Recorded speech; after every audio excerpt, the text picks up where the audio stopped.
अमरूद की उन्नत खेती अलग अलग नामों से जाना जाता है। जाम, गुआवा और खासकर अमरूद। अमरूद की इस प्रकार खेती से साल में आप 2 से 3 बार हार्वेस्टिंग ले सकते हैं। पहले इस प्रकार पौधे को साइज और शेप दिया जाता है ताकि आपको 3 शाखाएं हम लेफ़्ट साइड और 3 शाखाओं को हम या फिर जो टहनियाँ हैं उनको राइट साइड ले जाते हैं। और इस प्रकार टी साइज़ और वाई एंगल में हम एंगल को गड़ाते हैं। खासकर अंगूर की तरह इस प्रकार की खेती की जाती है और 12 से 14 mm तार लगाना पड़ता है।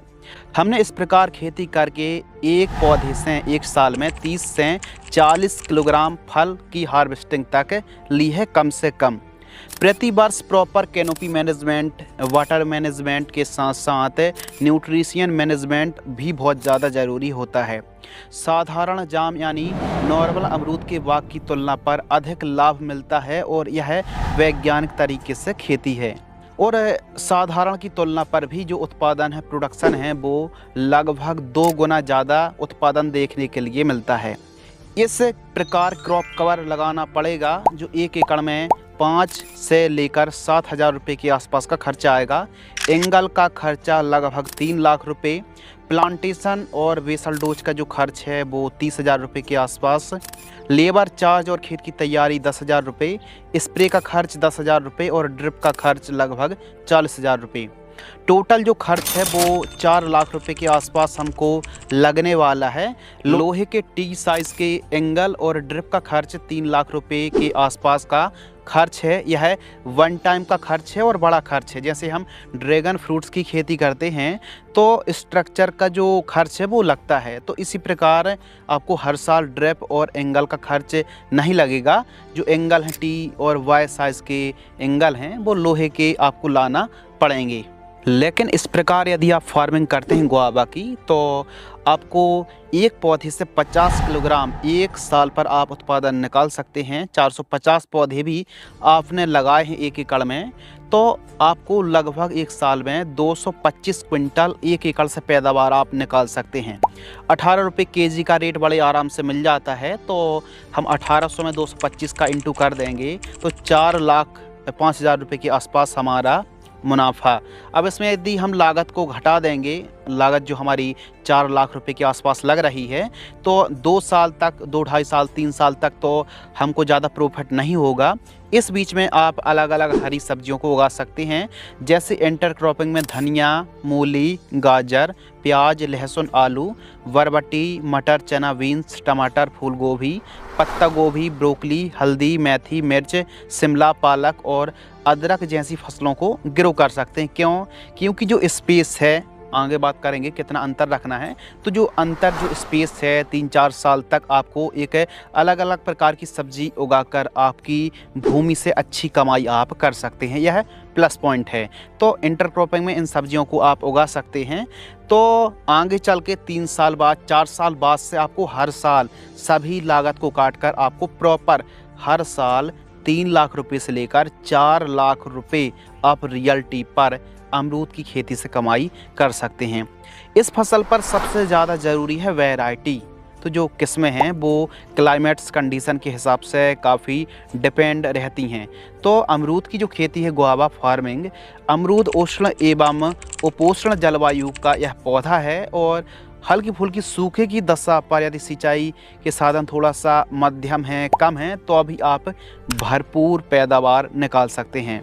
बस थोड़ा सा न्यूट्रिशन जब फ्लावरिंग स्टेज पर हमारी फसल होती है तो उस समय खाद दवाइयों का मैनेजमेंट यदि हम ठीक तरीके से करेंगे तो अच्छा हम लाभ निकाल सकते हैं। अमरूद की यानी जाम की जो वैरायटी हैं, खासकर पिंक ताइवान जो वैरायटी है, इसका क्रेज और पॉपुलैरिटी बहुत ज़्यादा है। इसको आप लगा सकते हैं, जो ताइवानी पिंक है, इसके अलावा रेड डायमंड गुआवा है, ताइवानी वाइट है और VNR वही अमरूद हाइब्रिड वैरायटी को आप लगा सकते हैं। रेकमेंडेड करेंगे कि पिंक ताइवानी वैरायटी को आप लगा सकते हैं या फिर ताइवानी वाइट को लगाएं। इसकी मार्केटिंग में डिमांड काफ़ी अच्छी रहती है। इन किस्मों को आप लगा सकते हैं। कितनी दूरी पर हमको प्लांटेशन करना चाहिए, तो लाइन से लाइन की दूरी 12 फीट और पौधे से पौधे की दूरी हमको 8 फीट रखना चाहिए। यदि आप इस प्रकार खेती करेंगे जो कि आप वीडियो पर देख रहे हैं, तो इस प्रकार पौधे और लाइन से लाइन की जो हमने बात करी दूरी रखेंगे तो 450 पौधे आपको 1 एकड़ में लगेंगे। अब जब भी आप पौधे को खरीद रहे हैं तो ट्रस्टेबल नर्सरी से या फिर जो जेन्युइन पर्सन हैं वहाँ से आपको पौधे को बाय करना है और पौधे स्वस्थ होना ज़रूरी हैं। 10 से 15 पौधे आपको बैकअप में, कभी कभी सूखने की समस्या आ जाती है, डंपिंग ऑफ की समस्या आ जाती है, पौधे सूख जाते, मर जाते 2-5 पौधे, तो 5-10 पौधे आपको बैकअप में ही खरीद के एक्स्ट्रा लाना चाहिए। समय टाइमिंग बहुत ज़्यादा ज़रूरी है, तो इसको आप 2 टाइम पीरियड्स पर लगा सकते हैं। जैसे एक पीरियड्स है जुलाई और अगस्त का समय, जो जुलाई अगस्त का मौसम रहता है वो काफ़ी अच्छा रहता है बढ़वार के लिए। फरवरी और मार्च यह पीरियड्स भी काफ़ी अच्छा रहता है बढ़वार के लिए। यह 2 टाइम पीरियड्स हैं, इन पर आप लगा सकते हैं, प्लांटेशन कर सकते हैं। अब अमरूद की आप खेती कर रहे हैं तो इसके लिए जो कि आप वीडियो पर देख रहे हैं, इस प्रकार वैज्ञानिक तरीके से आप खेती करते हैं तो टी साइज़ के जो एंगल हैं वो लगेंगे, लोहे के जो एंगल हैं, और कुछ है 22 साइज़ के एंगल जो कि हाइट है, ऊंचाई है, वो 7 फीट के आसपास रहना चाहिए। 2 से 2.5 फीट गहराई पर मिट्टी के अंदर हमको गहराई पर गड़ाना पड़ेगा और मजबूती देना बहुत ज़्यादा ज़रूरी है। इसके अलावा एंगल से एंगल की जो दूरी है वो 15 फीट, और जो तार हमको लगेगा वो 10 से 12 mm आवश्यकता अनुसार मोटाई वाला हमको तार लगने वाला है, जो कि मजबूती देगा। प्रॉपर साइज शेप देना पड़ता है, यानी जो पौधा होता है 2 साल 1.5 साल के पौधे को हमको प्रॉपर साइज शेप देना पड़ता है। 3 शाखाएं इस साइड, 3 शाखाएं इस साइड, जो कि आप वीडियो पर देख रहे हैं। इस प्रकार हमको साइज शेप देना पड़ता है और इनको प्रॉपर बंधाई करनी पड़ती है, साफ सफाई रखना पड़ता है, हर साल कटिंग करनी पड़ती है, यानी कैनोपी मैनेजमेंट बहुत ज़्यादा ज़रूरी है होता है। तो कटिंग करना है, सिंचाई करना है समय समय पर, किसी पोषक तत्व की कमी ना हो पाए। तो इस प्रकार हम खेती करेंगे तो बहुत अच्छी हम कमाई कर सकते हैं अमरूद की फसल से। मृदा की पीएच वैल्यू कितनी होनी चाहिए? तो जाम की फसल में जो पीएच है वो 5.5-6 से लेकर 7.5 तक चल जाता है। यह जो पैरामीटर है वो यह दर्शाता है कि भूमि कितनी एल्कलाइन है, कितनी एसिडिक है, कितनी न्यूट्रल है।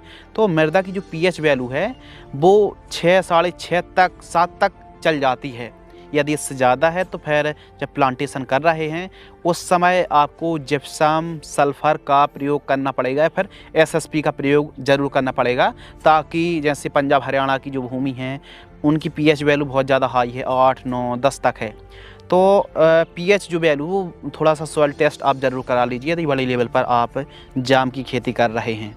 जब आप प्लांटेशन कर रहे हैं तो उस समय जो खाद है, जो न्यूट्रिशन है, कौन कौन सी खादों का आपको प्रयोग करना चाहिए, जानकारी प्रति एकड़ की दर से साझा कर रहे हैं। और 1 एकड़ में प्लांटेशन करते समय आपको खादों का प्रयोग करना है 4 से 5 ट्रॉली गोबर की खाद, सरसों की खली 2 क्विंटल आपको लेना है, SSP single super phosphate powder form वाली 50 किलोग्राम लेना है और जिप्सम 50 किलोग्राम लेना है।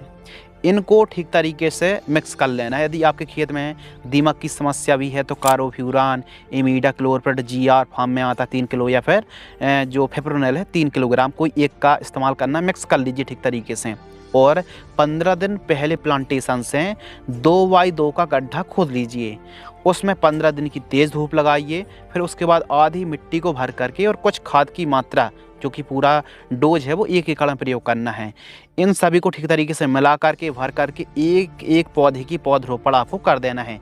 जो हमने वैरायटी के नाम बताए हैं उनकी मार्केट में जो कीमत है नर्सरी पर लगभग 40 रुपये से लेके 65 रुपये 70 रुपये तक कीमत देखने के लिए मिलती है, लेकिन एक एवरेज 40 से 50 रुपये के आसपास कीमत देखने के लिए मिलती है। बाकी 1 एकड़ में आपको 450 पौधे लगाने चाहिए यदि आप इस तरीके से खेती कर रहे हैं, वरना आप साधारण तरीके से खेती कर रहे हैं तो डिस्टेंस को आपको कम ज़्यादा करना पड़ सकता है। इस प्रकार की खेती करने के लिए जो कैनोपी मैनेजमेंट है वो बहुत ज़्यादा ज़रूरी रहता है, यानी कटिंग, प्रूनिंग समय समय पर सिंचाई और जो शाखाएँ प्रॉपर हमको सही दिशा पर ले जाना मेन मकसद होता है। तो इस प्रकार वेसल डोज प्लांटेशन, और जब आपने प्लांटेशन कर दिया उसके बाद बांस के छोटे छोटे टुकड़े गड़ाकर पौधे को बांध दीजिए, ताकि हवा चलने पर पौधे में कोई भी क्षति ना हो और पौधा टूटे ना, झुके ना, कमज़ोर ना हो। तो इसके लिए स्टार्टिंग पर जैसे हमने प्लांटेशन की, पौधे एकदम स्वस्थ होना चाहिए। ऐसा नहीं कि किसी भी नर्सरी वाले ने आपको बोल दिया कि ये ठीक हैं, ऐसा नहीं। पौधे स्वस्थ होना चाहिए, मजबूत होना चाहिए और कलरदार, कलरफुल होने चाहिए, पीलापन की समस्या ना हो, स्वस्थ पौधे आपको लेना है। प्लांटेशन के बाद सिंचाई, इरिगेशन बहुत ज़्यादा ज़रूरी है।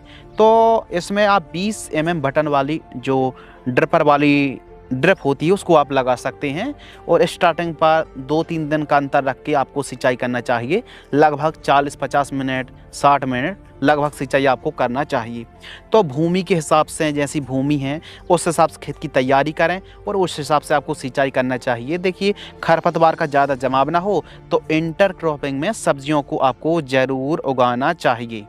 जब भी आपने अमरूद की कटिंग की है, कटिंग करने के बाद कॉपर ऑक्सीक्लोराइड और खासकर कॉपर ऑक्सीक्लोराइड 50 ग्राम और स्ट्रेप्टोसाइक्लिन सल्फेट 0.8 ग्राम 15 लीटर पानी में घोल करके स्प्रेइंग करना चाहिए।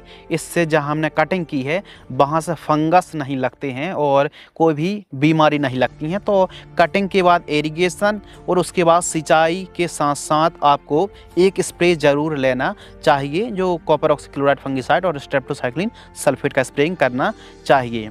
अब जो न्यूट्रिशन है, जो खाद का शेड्यूल है, फर्टिगेशन शेड्यूल है, वो बहुत ज़्यादा ज़रूरी है। तो ज़्यादा खाद दवाई स्टार्टिंग पर प्रयोग नहीं करना है। स्टार्टिंग पर जैसे गोबर की खाद प्रयोग कर ली, लेकिन 2-4 महीने के अंदर आप जैसे वर्मी कंपोस्ट 2-4 kg प्रति पौधा या फिर 2 किलोग्राम वर्मी कंपोस्ट प्रति पौधा रिंग बना करके आप दे सकते हैं पौधे की जड़ों के पास, थोड़ा सा मिट्टी को खोद करके। और बीच बीच में माइक्रो न्यूट्रिएंट हैं, SSP है।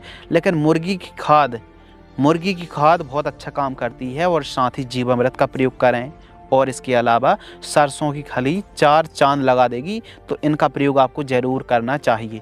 लेकिन हाँ, जब फ्लावरिंग फ्रूटिंग स्टेज पर हमारी फसल हो तो NPK को आप चला सकते हैं, जैसे 19-19-19 को चला सकते हैं। लेकिन फ्लावरिंग फ्रूटिंग स्टेज पर 13-0-45, 00-50 और इसके साथ 13-40-13 इनको आपको चलाना चाहिए। ड्रिप एरीगेशन से 4 किलोग्राम से लेकर 8 किलोग्राम प्रति एकड़ लगभग आपको 1 महीने इनको चलाना चाहिए। जब फ्रूटिंग स्टेज से हमारी फसल 20 दिन पहले की हो, उस समय हमको फास्फोरस और पोटेशियम की पूर्ति जरूर करना चाहिए और बीच बीच में बोरॉन, माइक्रो न्यूट्रिएंट की पूर्ति करेंगे तो फलों में फटने की समस्या, क्रैकिंग की समस्या बिल्कुल भी नहीं आएगी। इन बातों को ध्यान रखिए। और स्प्रिंग जो शेड्यूल है, अमरूद की फसल पर कीट प्रबंधन प्रमुख रूप से एंथ्रेक्नोज, फ्रूट जो स्पॉट्स की समस्या देखने के लिए मिलती है, फल मक्खी, वाइट फ्लाई, एफिड जैसे स्कैब, फल सड़न, आर्द्र गलन के साथ साथ डाउनी मिल्ड्यूड है, सुंडी है, रस्ट, बैक्टीरिया बेल्ट और कुछ है तत्वों की कमी भी हो जाती है, पीलापन की समस्या और मैग्नीशियम की कमी और पत्ते का गुलाबी पड़ जाना, ऐसी समस्याएं आती हैं। तो इसके लिए स्टार्टिंग पर आपको एक काम करना चाहिए कि ज़्यादा स्प्रेइंग ना करना पड़े। तो रस चूसक कीटों के लिए आप पीला और नीला ट्रैप आपको लगाना चाहिए। फल मक्खी के लिए फ्रूट फ्लाई ट्रैप है, स्टार्टिंग पर नीम ऑयल का स्प्रे करना चाहिए। और खाद के लिए तो हमने बताया कि आप ऑर्गेनिक को थोड़ा सा बढ़ावा दें और ख़ासकर नाइट्रोजन का बैक्टीरिया जैसे एजोटोबैक्टर है, फास्फोरस का बैक्टीरिया माइकोराइजा का प्रयोग कर सकते हैं और पोटेशियम का बैक्टीरिया, तो NPK के बैक्टीरिया को आपको ज़रूर चलाना चाहिए। और स्प्रे पर तो आपको नीम ऑयल ही स्प्रे करना है स्टार्टिंग पर और हल्के फुल्के इमीडा क्लोरोप्रिड UPL की साफ इनका स्प्रे करना चाहिए। और कॉन्टैक्ट फंगिसाइड में जैसे एंट्राकॉल आती है, इनका स्प्रे आपको करना चाहिए। ज़्यादा महंगे स्प्रे करने की आवश्यकता नहीं रहती है। लेकिन फ्लावरिंग स्टेज पर जब अमरूद की जाम की फसल होती है तो फल फूल ड्रॉपनेस की समस्या आती है। तो फल और फूल ड्रॉपनेस की समस्या प्रमुख रेयर समस्या है। कारण कई हैं, जैसे आप प्रॉपर सिंचाई नहीं कर रहे हैं, किसी पोषक तत्व की कमी हो गई, या फिर आपने जो बोरॉन है, जिंक है, इनका स्प्रे नहीं लिया। तो यदि पोषक तत्वों की कमी रह जाती है, मौसम का उतार चढ़ाव, अचानक बरसात या फिर टेम्परेचर हाई लो ट्रेस में पौधा है, तो फ्लावरिंग ड्रॉपनेस की समस्या आ जाती है। इसके लिए प्रॉपर न्यूट्रिशन की पूर्ति करें और एक स्प्रे फ्लावरिंग स्टेज से 10 दिन पहले अल्फा नेफ्थलिक एसिड 5 ml, जैसे बायर कंपनी की प्लानोफिक्स आती है, 4 से 5 ml लेना है। और इसके साथ एक फंगिसाइड, स्वाधीन फंगिसाइड या फिर रोको फंगिसाइड आपको लेना है। दोनों में से कोई एक 40 ग्राम। और एक कीटनाशक इमिडाक्लोप्रिड आपको लेना है, लगभग 10 ml, जैसे बायर की कॉन्फिडर आती है। 10 ml 15 लीटर पानी को घोल करके स्प्रे कर दीजिए। सिलिकॉन चिप को मिलाकर फल और फूल ड्रॉपनेस की समस्या खत्म हो जाएगी। अमरूद की फसल पर इस प्रकार जो आप वीडियो पर देख रहे हैं, क्रॉप कवर लगाने से जो अमरूद का फल होता है, जब टेनिस बॉल के साइज़ का हो या फिर उससे थोड़ा छोटा, तो उस समय यह जो आप कागज़ और अलग अलग प्रकार के देख रहे हैं क्रॉप कवर, इससे होता क्या है, जैसे रस चूसक कीट होते हैं, हरा मच्छर या फिर फलों को नुकसान पहुंचाने वाले इंसेक्ट पेस्ट फलों का रस चूस करके हमारी फसल को काफ़ी ज़्यादा प्रभावित करते हैं। खासकर जो फ्रूट फ्लाई है वो काफ़ी ज़्यादा फलों को नुकसान पहुंचाती है, क्वालिटी प्रभावित करती है। तो इसके लिए फसल को प्रोटेक्ट करने के लिए क्रॉप कवर लगाए जाते हैं, जो कि कागज़ के हो सकते हैं, प्लास्टिक के हो सकते हैं, अलग अलग आप वीडियो पर देख रहे हैं। इससे फल पर दाग धब्बे नहीं आते हैं और एक्सपोर्ट क्वालिटी, बड़ी बड़ी मेट्रो सिटी पर क्वालिटी वाला जो फल है उसकी डिमांड रहती, दाग धब्बे नहीं होनी चाहिए। तो क्रॉप कवर यदि आप थोड़ा बड़ी सिटी पर भेजना चाहते हैं, अच्छी कीमत लेना चाहते हैं, तो क्रॉप कवर को आप लगा सकते हैं, ज़्यादा खर्च नहीं आता है। इससे स्प्रेइंग कम करना पड़ता है और फल की क्वालिटी प्रभावित नहीं होती है। जैसे ही अमरूद का जो सीज़न है वो ख़त्म हो जाता है, एकदम तुड़ाई आपने कर ली और सीज़न ऑफ हो गया है, तो उस समय आप प्रॉपर कटिंग कर दीजिए और फिर सिंचाई करिए। तो इससे आने वाली जो फसल है, आने वाला जो फ्लावरिंग है, जो बहार है, वो जल्दी आएगी और बहुत अच्छी बहार आने वाली है। तो कटिंग करना बहुत ज़्यादा ज़रूरी है। लाइफ साइकिल, तो जो जाम की लाइफ साइकिल है वो बहुवर्षीय फसल है, बहुवर्षीय बागवानी है, जो एक बार लगाने के बाद कम से कम 30-35 साल बड़े आराम से चल जाती है। तो आप 25 साल 30 साल का टारगेट लेके चल सकते हैं और एक साल पर आप कम से कम 2 बार हार्वेस्टिंग ले सकते हैं। यह आपकी कैनोपी मैनेजमेंट पर डिपेंड करती है। कुछ किसान भाई साल में 3-4 बार तक हार्वेस्टिंग लेते हैं, लेकिन वो प्रॉपर कटिंग करते, कैनोपी मैनेजमेंट करते हैं, तब जाके उसमें बाहर आती है। ऐसा नहीं कि अपने आप 4 बार 6 बार बाहर आ रही है, नहीं, प्रॉपर कैनोपी मैनेजमेंट और न्यूट्रिशन, प्रॉपर जो भी हार्मोन्स उनका प्रयोग करेंगे तो 2 से 3 बार आप हार्वेस्टिंग बड़े आराम से ले सकते हैं एक साल में। अमरूद के बाग से आपकी जो आमदनी है वो लगभग 2 साल 3 साल तक तो आपको कोई ख़ास प्रकार का उत्पादन नहीं देखने के लिए मिलेगा, लेकिन 4 साल के आसपास का जब आपका बाग हो जाएगा तो बहुत अच्छे से फ्रूटिंग सेट होंगे और बहुत अच्छा उत्पादन प्लस कमाई भी बहुत अच्छी है। लेकिन ऐसा नहीं है कि 15-20 लाख रुपए आप एक एकड़ से कमाई कर सकते हैं, इतनी कमाई नहीं है। लेकिन अमरूद की खेती आप प्रॉपर व्यवस्थित वैज्ञानिक तरीके से फार्मिंग करेंगे तो 3 लाख रुपए से लेकर 4 लाख रुपए तक कमाई कर सकते हैं। अब रेट अच्छा मिलना चाहिए, उत्पादन अच्छा होना चाहिए, तब जाके आपको एक अच्छा प्रॉफिट, एक अच्छी आमदनी आप जाम की बागवानी से निकाल सकते हैं। अब इस वीडियो से संबंधित आपके मन में कोई भी यदि सवाल हैं, कोई भी डाउट्स हैं, तो हमें आपके फीडबैक का इंतज़ार रहेगा। आप देख रहे थे the advance agriculture YouTube channel में था आपका होस्ट एंड दोस्त शिव कुमार। यदि आपको यह वीडियो पसंद है तो वीडियो को लाइक करें। मिलते हैं एक और कृषि कार्य से जुड़ी इन्फॉर्मेटिव वीडियो के साथ। नमस्कार।